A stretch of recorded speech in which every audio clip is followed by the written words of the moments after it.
Assalamualaikum warahmatullahi wabarakatuh.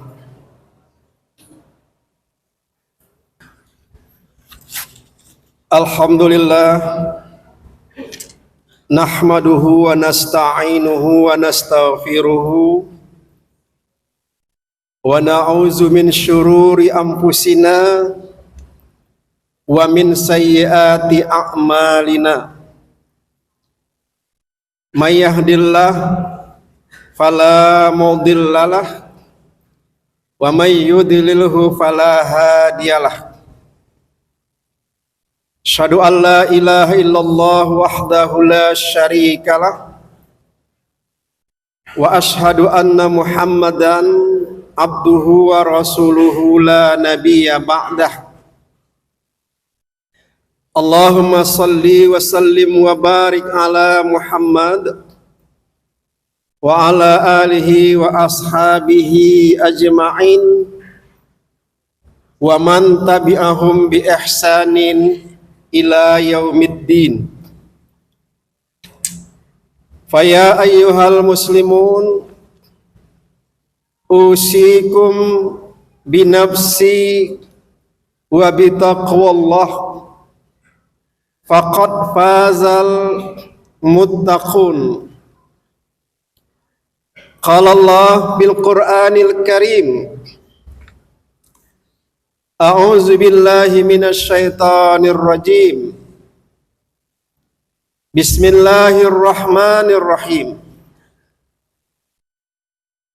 Al-malu wal banun zinatul hayatid dunya wal baqiyatus shalihat khairun 'inda rabbik sawaban wa khairun amala.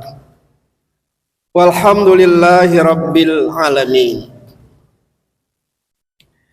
Kaum muslimin jamaah Jumat rahimakumullah,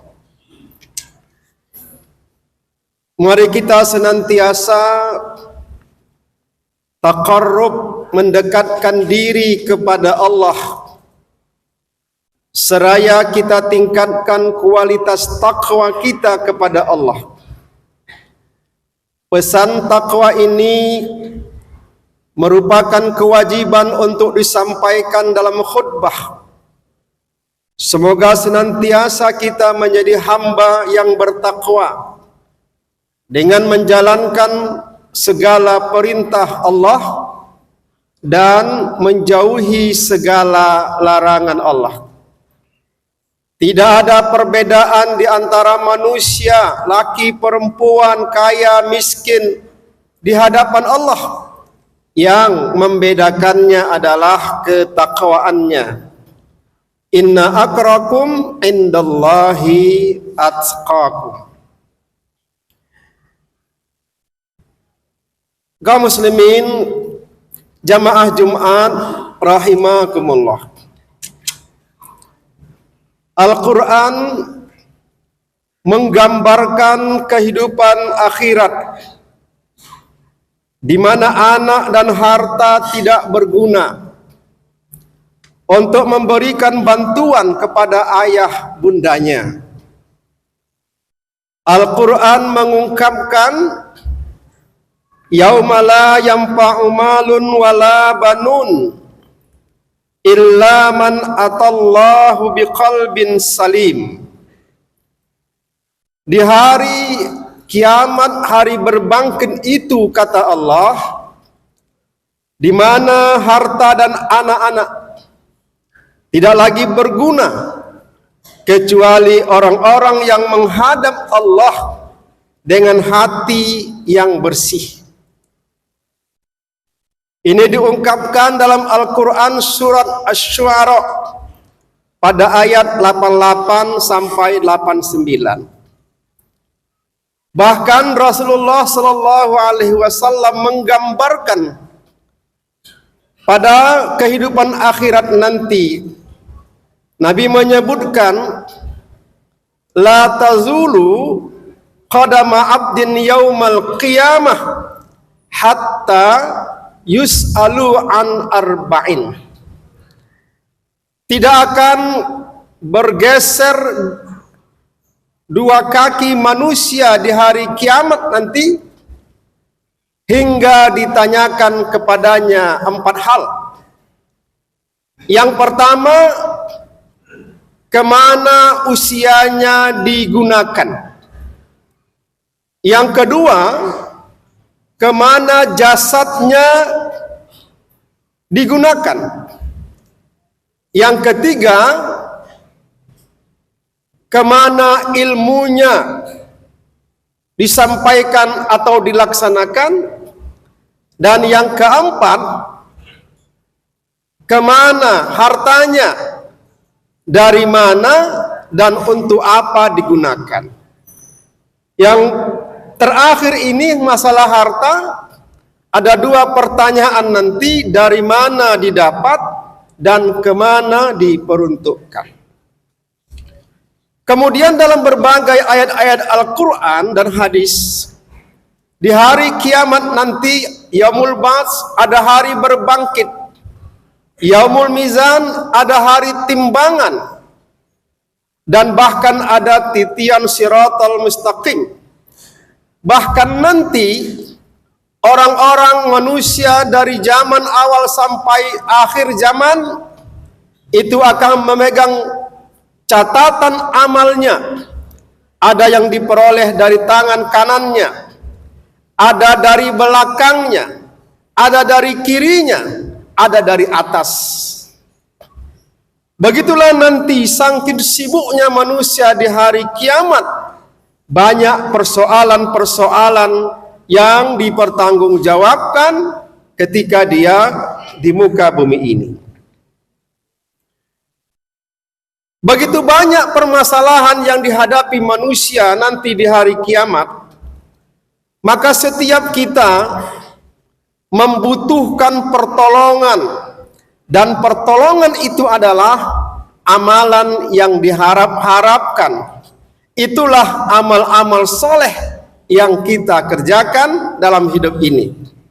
Innal ladzina amanu wa amilus solihat.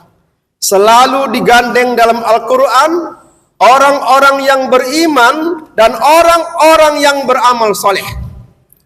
Bahkan Nabi mengatakan, jika orang-orang yang beriman tidak melaksanakan amal soleh, maka imannya itu kosong, imannya itu telanjang.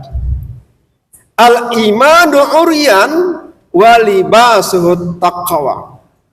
Iman itu polos, kata Nabi. Iman itu telanjang atau tanpa busana, kata Nabi.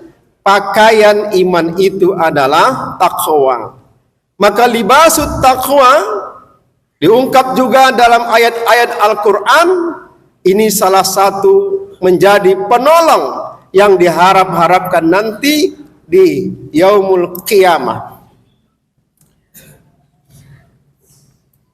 Kaum muslimin jamaah yang dimuliakan Allah, pada khutbah awal tadi saya mengemukakan satu ayat yang singkat, padat, yakni terdapat dalam surat Al-Kahfi ayat 46. Ayat ini berbicara tentang bahwa anak, harta adalah perhiasan.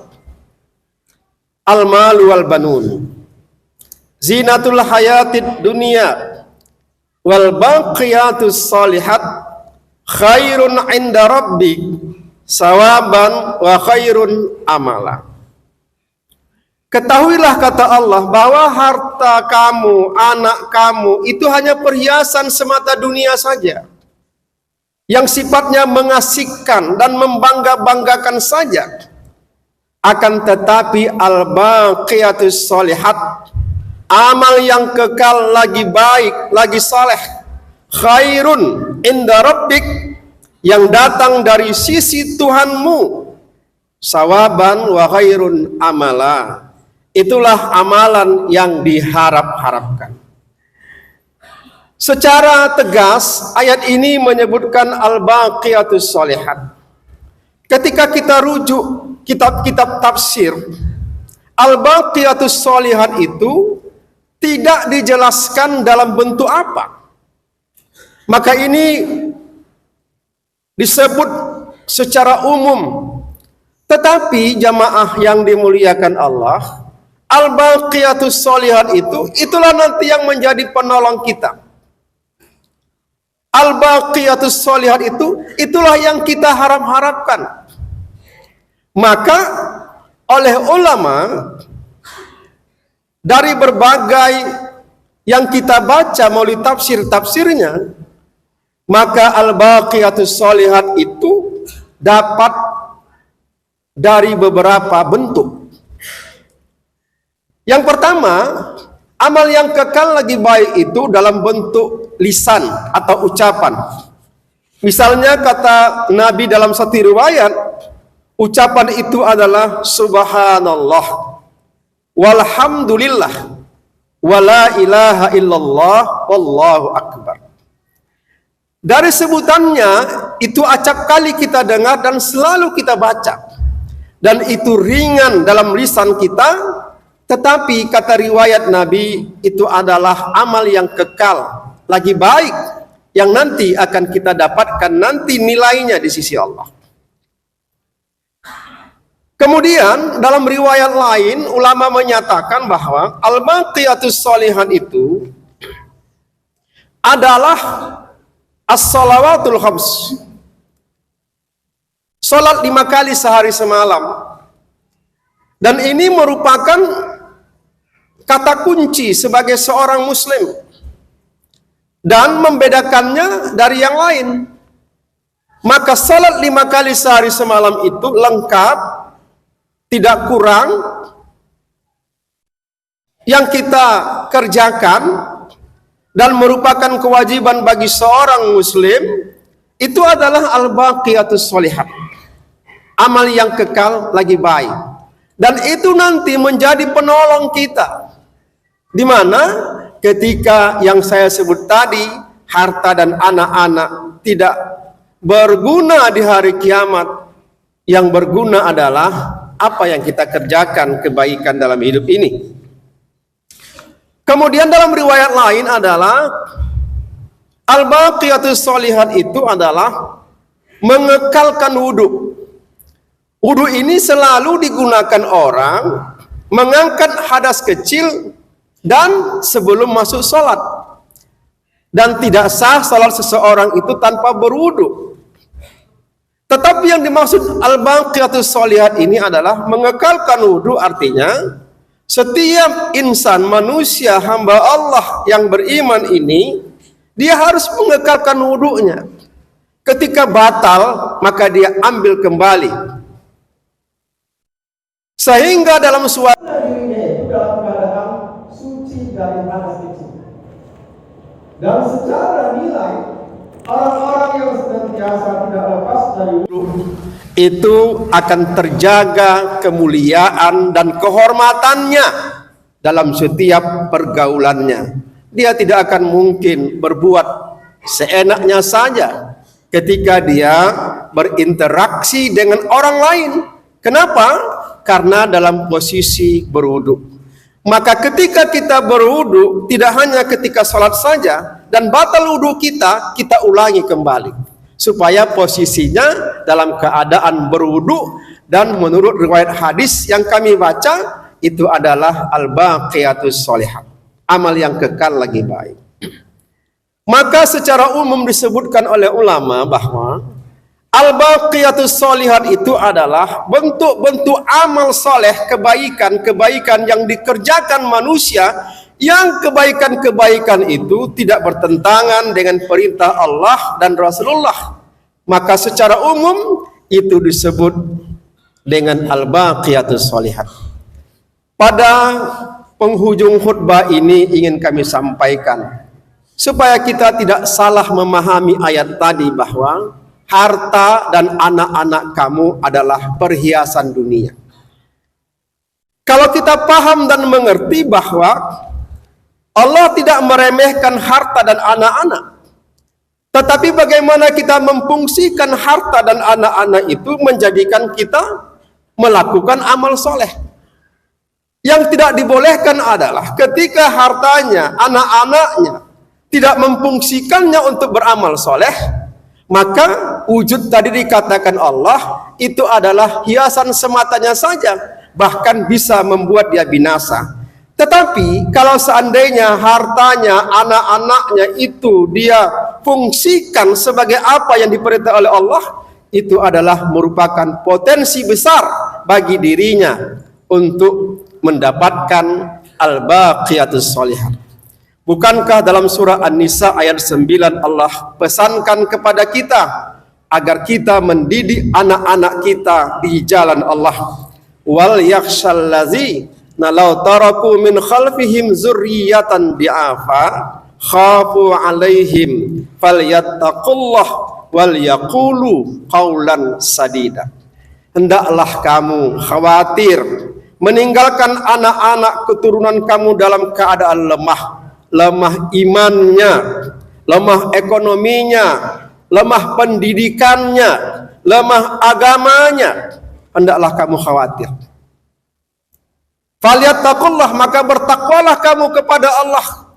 Kata takwa ini artinya mewajibkan kepada seorang ayah dan ibu untuk mendidik anaknya di dalam ketakwaan.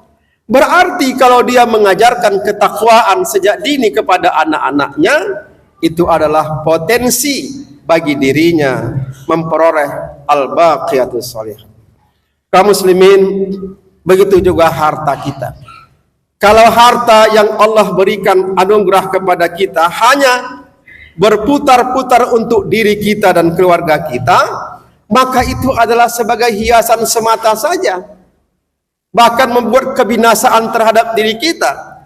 Andai kata kita telah tiada hartaan yang ditinggalkan kepada anak-anak kita, secara faktual kita lihat di lapangan itu selalu diperebutkan. Andai kata hasil harta yang kita dapatkan itu dari hasil-hasil yang jelek, menipu orang, korupsi, maka dosa daripada perolehan harta itu kepada diri kita. Sementara anak-anak yang mendapatkan harta itu tidak memiliki dosa sedikit pun karena dia memperoleh warisan dari orang tuanya. Bayangkan jamaah yang dimuliakan Allah, kita menerima beban di alam barzah karena perbuatan kita memperoleh harta yang tidak sesuai dengan perintah Allah, sementara anak keturunan kita menikmatinya. Andai kata dia menjadi anak-anak soleh, mungkin dia mendoakan kita. Jikalau tidak, maka terjadilah hal yang tidak kita inginkan. Oleh karenanya sebenarnya harta ini berpotensi bagi diri kita. Maka agama kita mengajarkan ada yang namanya wakaf, ada yang namanya infak, ada yang namanya sedekah, ada namanya zakat. Jadi banyak nomenklatur yang disebutkan dalam ayat dan hadis. Bagaimana kita menjadikan harta kita itu berfungsi dalam peruntukannya. Maka tadi Nabi mengatakan akan ditanyakan nanti di hari kiamat itu persoalan harta ini dari mana diperoleh dan kemana digunakan. Jika andai kata kita menggunakan harta kita sesuai dengan apa yang Allah perintah, ini adalah merupakan al-baqiyatus sholihat, amal yang kekal lagi baik. Inilah hikmahnya kalau kita baca Quran dan tafsirnya, mengapa Allah Subhanahu wa taala tidak menyebutkan secara rinci dalam ayat itu al-baqiyatus sholihat itu ini tidak, tetapi dia bicara secara umum untuk menggerakkan potensi yang ada pada diri kita agar segala apa yang kita miliki, karunia Allah dalam hidup ini, kita gunakan dengan sebaik-baiknya di jalan Allah. Barakallahu li wa lakum fil Qur'anil Karim wa nafa'ani wa iyyakum bima fihi minal ayati wa zikril hakim wa taqabbala minni wa minkum tilawatahu innahu was-sami'ul alim.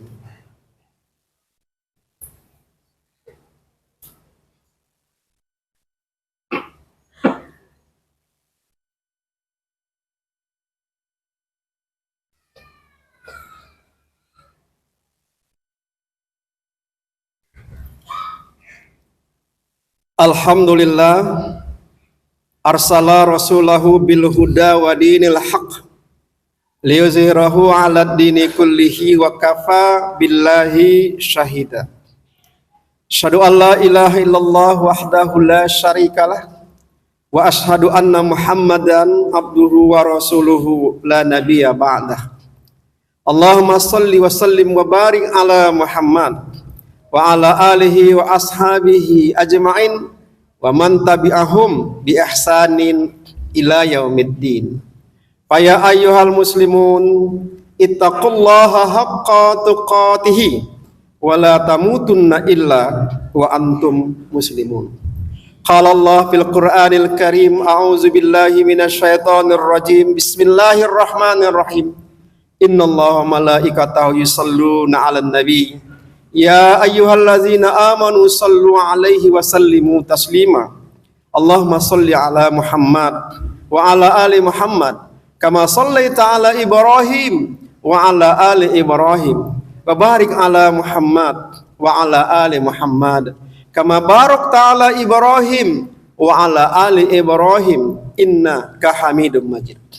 Allahumma ighfiril muslimina wal muslimat wal mu'minina wal mu'minat al ahya'i minhum wal amwat birahmatika ya arhamar rahimin. Rabbana hablana min azwajina wa zurriyyatina qurrata a'yun waj'alna lil muttaqina imama.